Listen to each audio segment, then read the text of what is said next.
Auréolés de leur récent succès contre Strasbourg, les Toulousains de gauche à droite étaient les plus vite en action.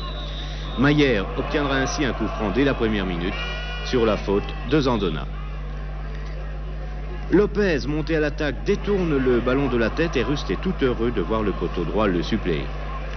Pourtant, ce ne sera qu'un feu de paille et c'est au contraire l'équipe locale qui va dominer durant toute la première mi-temps, obtenant un fort joli premier but dès la 6e minute sur un premier tir appuyé de Stopira renvoyé par le poteau. Cette fois, la reprise de volée d'Anziani fait mouche, 1-0 pour Sochaux.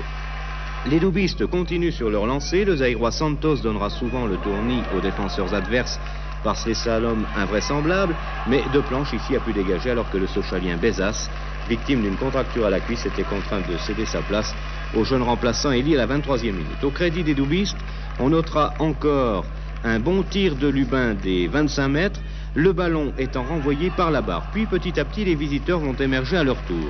Ferrage, ayant brûlé la politesse à Zandona et Luctin, adressait ce bon ballon piqué de l'autre côté à Mayer peu avant la mi-temps. Pintna posera une première fois les banderies sans succès avant de conclure victorieusement l'instant d'après. En effet, sur le centre de Ferrage, Luctin ne peut que dévier de la tête au passage. Pintna est étrangement seul et n'a guère de peine à crucifier Rust, obtenant une égalisation surprise alors que le temps réglementaire était largement dépassé. 1-1 à la mi-temps, les efforts des Sochaliens se trouvaient réduits à néant. Psychologiquement, les Toulousains étaient dans une position favorable, ils allaient en profiter au maximum. Voyez plutôt.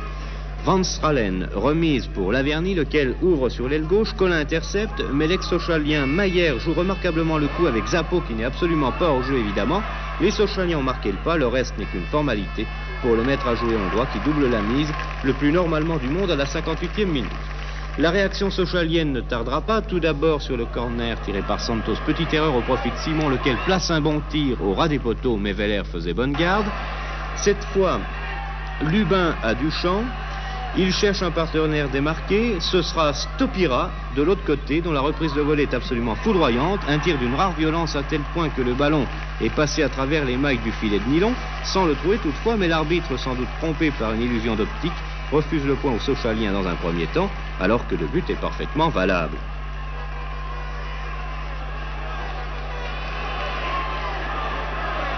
On revoit d'ailleurs l'action et la balle qui va sortir. Ce n'est qu'après avoir consulté son juge de touche qu'il validera ce deuxième but sochalien, la 77e minute, aux grandes dames des Toulousains. On semblait donc se diriger le plus normalement du monde vers le partage des points lorsque sur une ultime attaque toulousaine, Zappo centrait pour Pintna une fois encore bien esselé qu'il ne laissait pas passer sa chance et d'une belle reprise de volée marquait le troisième but coiffant sur le poteau un FC Sochaux fort marqué.